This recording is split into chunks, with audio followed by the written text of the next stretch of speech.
and welcome to Daily Politics on Trust TV. I'm Hamza Idris. Viewers, many of you must have realized that we have entered what some of us will call, queuing season, as we are queuing at filling stations to get fuel, queuing at INEC local government offices to collect our permanent voters card, and recently we are queuing at banks to deposit our all notes as the deadline fast approaches. Also, we must have also realized that 2 out of the 3 queues are somehow linked to the 2023 general elections, which begs the following questions. Will the deadline for the collection of permanent voters card be extended again? Will the deadline for deposit of the all Naira notes be extended?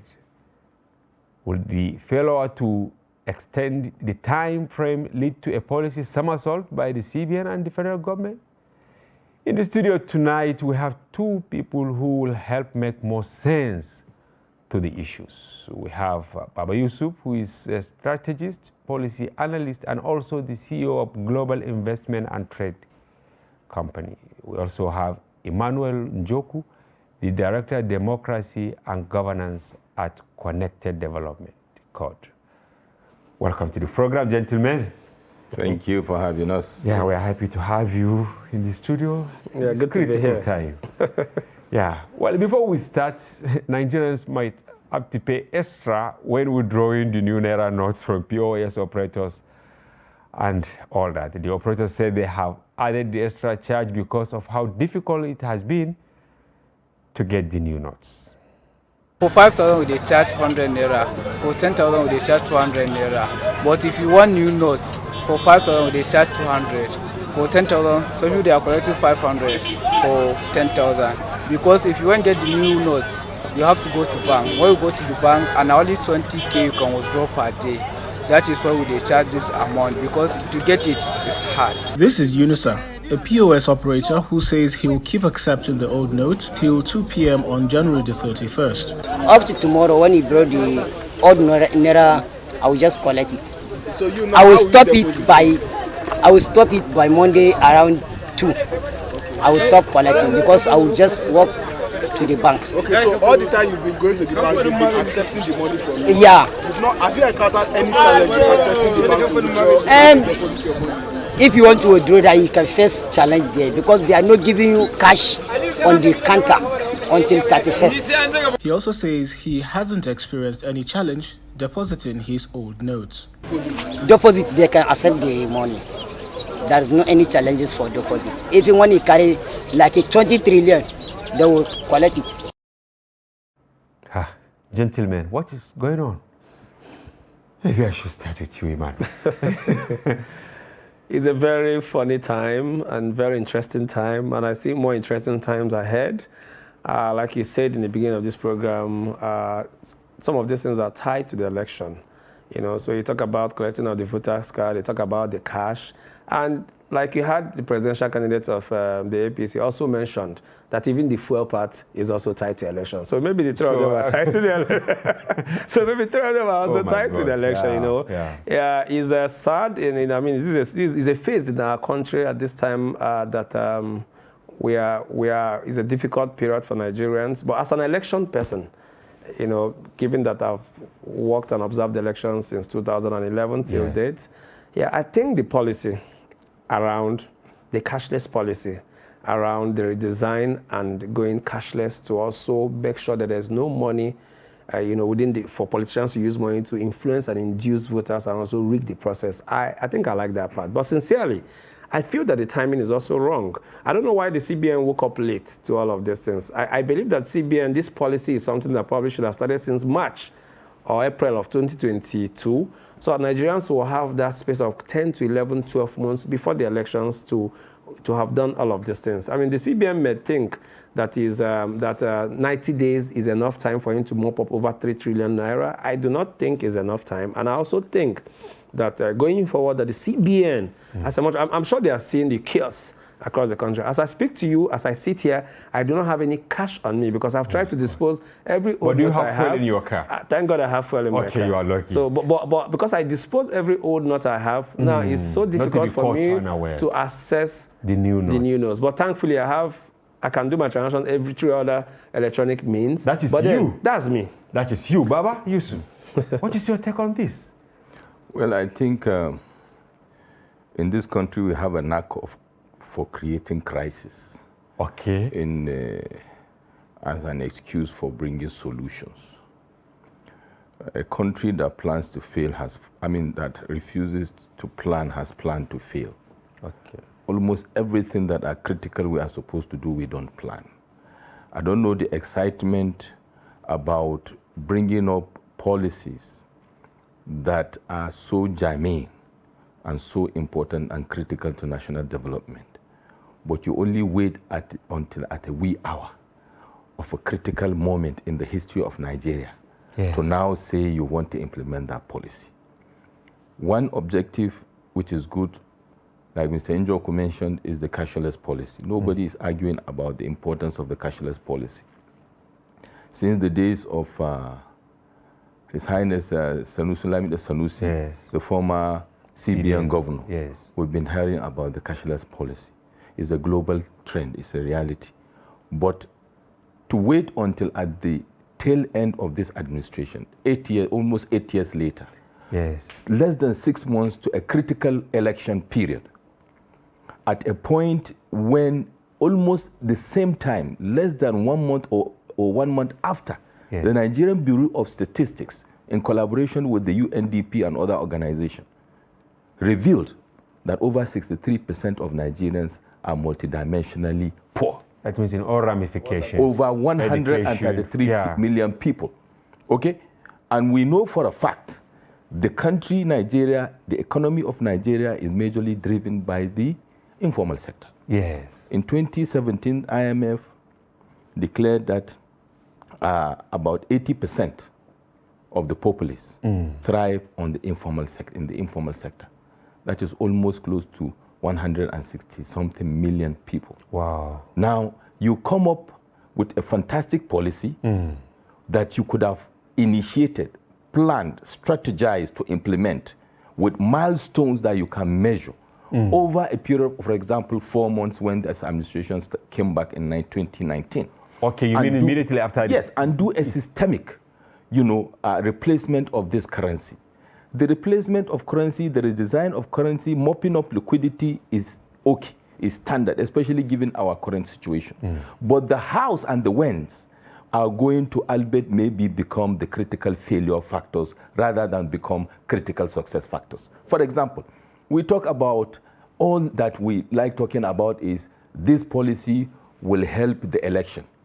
I disagree slightly because, to be honest, for all we care, this is Nigeria.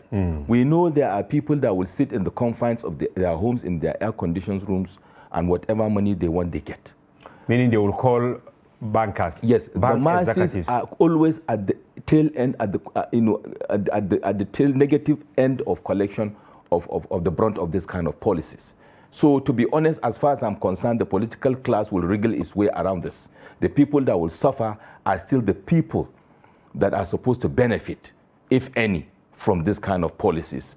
And that is why, for me, the policy is good, but if the timing is wrong, then it is not good. Now, talking about the timelines. Deadline 31st January, okay, which is, of course, impossible. So it's impossible? It is impossible. Now, why? Right? We have, according to the CBN governor, as of September last year, about 2.7 trillion currency in circulation, right? And according to the deputy governor of CBN, Aisha Ahmed, when she appeared before the House of Representatives, she mentioned there was an order to print about 500 million redesigned notes. Billion. To go into the economy, at the cost of about 281 billion. Oh my God. Naira. Now, where is the correlation between theory and reality, between virtual reality and reality, in terms of what you have ordered to print, with the deadline you have given, with the liquidity you are trying to mop up? Okay, if you have 500 million notes, okay, one may argue there are denominations of 1,000 and 500 Naira notes and 200 Naira. If you take a rule of thumb and even use the 1,000 Naira notes as the only denomination that will be printed, right? Yeah. You are still going to be at the borderline of achieving that target number, okay? And then what is the empirical position taken by the CBN vis-a-vis the cash in circulation when we see trailer loads of cash anyway manifesting and metamorphosing from all angles in Nigeria that ab initio we are not considered to be in circulation because it presupposes the currency in circulation as quoted by CBN are currencies that have been recorded in circulation. I can see Emmanuel nodding his head. Yeah, and smiling. He roll out some statistics. They don't just add up with what the CBN wants to achieve. Who is actually causing this confusion? I think the CBN didn't do their homework well, frankly speaking, because some people have tried to blame Nigerians that Nigerians like to wait for last minute, but it doesn't even apply in this situation. Yeah. Because I know as of last week, I went to a particular bank in Abuja in Area 3 to pull money from ATM, and I was still giving old notes. So how does it now work that I bring in, let's say, 200,000 of my old notes, and I still go to ATM and still giving back the same old notes? Even though I know that there are strategies the bank are probably using, because just yesterday I was sitting out with a friend, and the wife called that she has just been suspended. The reason being that she's the cash operational officer of the branch. Yes. Reason being that when the new notes come to the bank, instead of some of these banks to put it out through the right channel so it gets to the people, which is supposed to have started long ago, they only end up giving the money, just like he said, to their VIP customers. So this particular lady was making the money available through her colleagues to go to their own kind of VIP customers. But the bank found out and suspended her for 1 month. So the problem is not just CBN, but also the commercial banks as well, who instead of making this money available, I know people who have been able to access. I was at an event and I saw people spraying a lot of this new currency that is not even available. So the question is, how do you get it? And these are the challenges, and these are some of the things that the CBN has supposed to have been taking into consideration before giving that 90 days. So I don't know if they thought that 90 days. Typically, they should know that if you give people 90 days, typically, naturally, they won't start returning it from the first day, because even the new notes was not even available. So you should expect that the mopping up of about the 3 trillion that was in circulation will probably start at the last days, which is about the last 30 days. There's a lot of chaos going on around the country. I have colleagues who are in Sokoto, in the faraway rural communities of Sokoto, all week doing a community project that my organization is handling. One of our colleagues got very stranded because in those communities, as at Monday, the people in those communities they've stopped collecting the old notes already.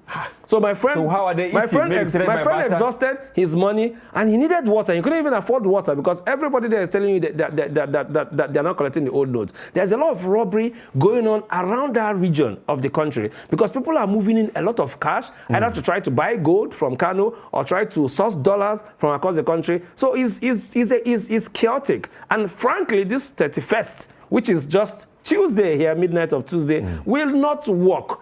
I said, I'm here, I'm sitting here, I don't have any money. I don't know how I'm going to access money this night. But why do you have the new notes? Do you have the new notes? Well, I have a mix of both.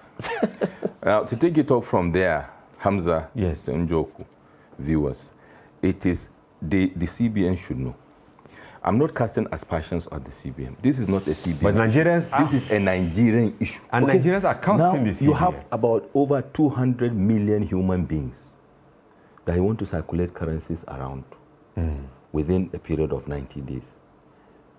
Obviously, it's dead on arrival. Okay? It will not work. It is not going to work. And then, at a critical moment, first of all organizations and institutions, with due respect even to the banks, this happened at the last quarter of the year when people are doing budgeting, when people are closing for the year. The year at the end is fast and the beginning of the year is slow. So normally, economic activities pick up a bit slower at the beginning of the year. So the timing also is an issue. And then we are aware that other countries do this. Currency redesign, mopping up of liquidity. It's always not a knee-jerk activity.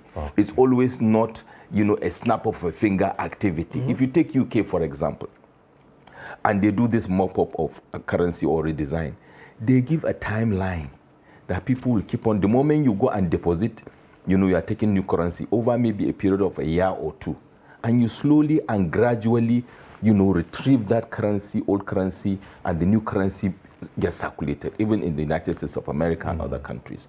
Now, you see, it appears good intentions are turning out to be, I would like to stand on that platform, in fairness to the CBN and the federal government, that the intention is good. But then we are having what you call unintended consequences due to lack of planning and due to desperation to achieve some certain objectives that cannot be achieved because they were not thought out properly strategically with regards to the election. At the Daily Trust dialogue yesterday, speakers, the panelists and all that, they all spoke on this fine policy, but wrong timing, wrong implementation. And some people are trying to be vindictive also. Because some are saying the CBN governor is trying to be vindictive because he wanted to be the president. That effort was thwarted, and he convinced the president. And again, how will you now reconcile this? You have 3 trillion that you want to mop up, and then some are saying you only print 500 million notes. Some are saying 200 billion. No, the 500 million translates maybe to that 200 billion. Now, and one of the panelists there, Professor Jibril Ibrahim, he said that we don't even have the capacity to actually roll out the new notes. No, we don't. We don't. We can't print them. We don't. So why can't we go outside and that is the right point if we are insisting timing on actually changing the notes? So that is the issue of the timing. If if they had started maybe 2021, for example, January, and then they progress as is best practice, as is done by best practice across the world, not to say 90 days, to say from now to next year, January, for example. That would have given them ample time to procure the notes, to secure the notes, and to transmit or to circulate, for example. I saw the 6 minutes video of President Buhari, the interview he granted, I think when he was in London last week or so, President Buhari. I think what is the confusion is here is that this administration is focusing on, like you said, just the objective of the election, to achieve the election. And for that reason, they are missing the whole point. Like I said, making cash unavailable in our election in Nigeria is a very good thing. But best practices across the world. The CBN should also consider. There are people who are sick, who are in the hospitals, who will probably not get back to their homes until after 6 months. They have monies at home. There are people who have traveled out of the country, they have monies at home. There are people who are serving jail terms in prisons who have money at home. So I think the right thing to even do is they keep the money to themselves. Yeah, to themselves. They don't trust anyone. I mean, it's not compulsory that you should have a bank account. It's not compulsory. So you can choose as a citizen not to have a bank account. So if someone decided to keep their money at home, it's legal and it's right. It's the person's choice. But the point is, it would have made more sense if we say, for the past 2 years, this whole thing has started, and at the point when you say that the old currency is no longer in use, you can't say it's no longer in use and you also stop receiving the old currencies. So you can say from this point in time, old currencies is no longer a legal tender. But however, at any time you bring the old currencies into the banking system, it should be accepted for maybe 5 to 10 years. It should not come out again. Maybe for 5 to 10 years. Okay. Anytime you are available in the country to bring your old currency, but it's no longer legal tender across the country, but anytime within a long period of time that you bring your money to the bank should still be able to receive that money because it's money that you worked for. Okay, Baba, I had this opinion. I don't know whether the two of you had it, that, of course, one of the reasons was to mop up this 3 trillion, maybe, or 2 trillion and leave 1 in circulation. Meaning that what we're expecting as Nigerians will never happen again. That is to have as much notes in circulation as we used to have it. Now, do we have the infrastructure to sustain the cashless policy in Nigeria?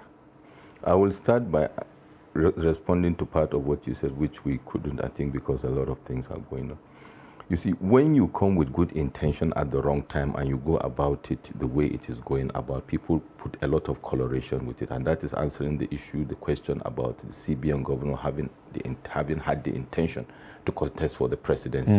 Whether he, because of that or not, is throwing sour grapes, he has created a scenario that gives that impression. Okay. That being said, whether he didn't even intend. Yes, whether that or not. That being said, now looking at the crux of the issue, to what you said, the point is much as we want to go, at the speed with which other countries around the world are going, we should realize that we are all evolving at different paces. And we should domesticate policies that are international to suit our peculiarities. The United States of America is about 200 and something years democracy. We cannot say today, having returned to democracy the past 23 years, and I hear people doing peer review with US. That is an anomaly. You don't do that. Yeah. And now you wake up today, even the America and the UK and these countries we are trying to model, are not really moving at the pace we are moving. So we are running actually faster than our legs. It is not done. Now, coming back to infrastructure, when you cannot even have in our basic homes cold water to drink 24 hours a day because of lack of proper standard infrastructure, whether it is power, whether it is telco. And now you want to do this robust, change that requires high-level infrastructural upgrade or development. Yeah. Why not move at a pace that is ambitious, albeit cautious, with proper planning, so that you achieve the objective? So that, like I said, you don't throw the baby with the bathwater. Now, talking about election malpractices. You see, when you create chaos, that is when the avenue for malpractice comes. Now, it appears 2 or 3 variables have been thrown into the political process that will make matters worse than it was in 2019. This issue of currency mop-up, this issue of fuel scarcity, for example, this issue of collector or PVC, which we have not come to, are all going to do what is called in project management complicating the issue and cause slippages in the project implementation process that will now create distractions and probably break down in the process of elections. Certainly, Emmanuel, even the 150 Naira notes that have not been changed, right? Yes. They are not available. What is the implication on the economy? Because people now rely on 200, 500 and 1,000 to do businesses. So before I come to that, let me first address a bit of what he said about the infrastructure. I don't think there is actually any particular time that you say we'll be ready to go cashless in Nigeria. I think the time is now, but how we make it happen is what is key. So we observed the election in Kenya in 2022. I was in Kenya. I've been there like 3 times. And frankly, in Kenya, you hardly will be able to spend even 100 Kenyan shillings to any person. So I pick up a boat or Uber ride. I can't pay. I can't pay with cash because nobody's taking cash. So they have an offline, more like it's not like necessarily a USSD, but everybody there has an offline account or code that, so you want to pay for you can 30, transfer. 40, so because I'm a foreigner, I couldn't. So for anywhere I go, I have to call a friend to say, hey, talk to the driver.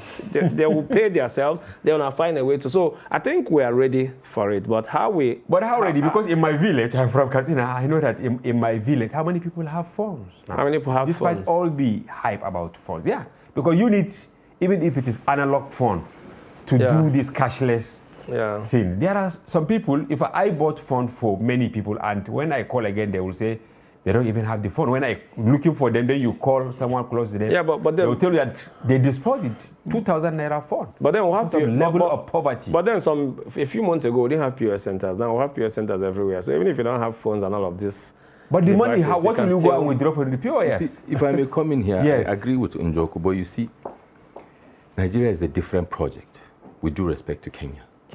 This is, if you compare the population of Kenya with Nigeria, how many multiplicity are you going to have if you compare the terrain, the topography, the people? Like you rightly said, in the hinterlands, southwest, east, north of Nigeria, there are people that do not have access. They are cut out. Like he rightly said, it is true, we are ready, and I said so. But what I'm saying is, how we progress the implementation is critical. That's my point. Yes. Okay? Yes. And we cannot wake up to say because it happened in Kenya, just the way I used even in Kenya, it took time. Yeah. It took time in Kenya. And the question is, how long did it take Kenya to get there? Exactly. And then here you have a 200 million people population, and you just wake up one day at the tail end of a quarter, 6 months to election, and you say you want to achieve that. This is not a constructive disruption. I'm a student of constructive disruption, but this is total disruption to confusion. Now, how do we address this malady now, the bankers conniving with some touts to actually Absolutely. sell the new. That's new part of the currency. problem that is created. So how do we address it? Because this is what is happening. Njoku, you want to go first? In my colleagues in Sokoto, Yes. who are working in Sokoto, so they say so they call it the bank managers are even cashing out. As you are aware, there are a lot of unbanked citizens, more even in northern Nigeria. A lot of people don't even have bank accounts. So, and they have lots of money they want to put in the banks, and the queue is also mad, trying to make deposit into the bank. So I understand it's not a business going on. Absolutely. So you bring your volume Absolutely. of cash, and the bank managers in that region, this is what I was told. Yeah, I'm not speaking factually. This is what I But was you can told. see even from the tidbit we have. Yeah, so when you bring the watched. money, so they tell you you have to pay a percentage because you don't have an account, and it's a process to set up your account and have you have an account. So they tell you how they can make the money go into the system at a particular cost.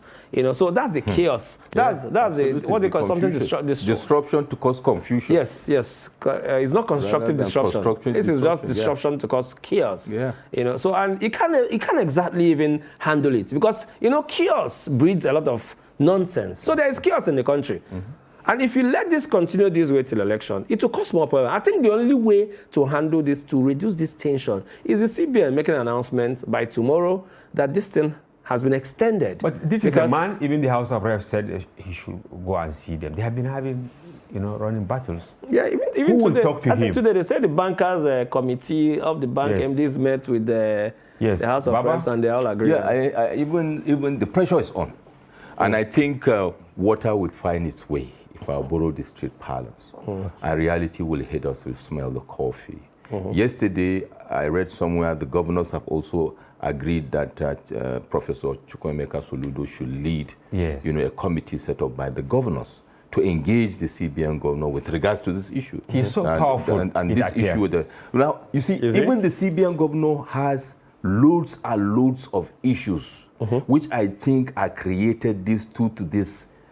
You mentioned the political ambition and all maybe that. this one to serve as so maybe we are living in a very tough time in Nigeria. What I think, for me, I will not talk about the CBN governor at this point in time. Okay. I will watch and wait and listen carefully, very, very anxiously to hear what the president of this country will do. The decision he's going to take indeed is more important than the decision of the CBN governor. He is the president of this country. We gave him the mandate to take care of the country, and we are waiting to see what will play out between now and the deadline period of 31st January. Indeed, the All Progressives Congress is the ruling party in Nigeria. And we heard the presidential candidate, what he said 2 days ago about these issues. So you can see how important it is even for the political class. But more important for me is for Nigerians, the generality of Nigerians. I reckon that reality will hit us Nigerians. And I believe that Nigeria is bigger than any individual.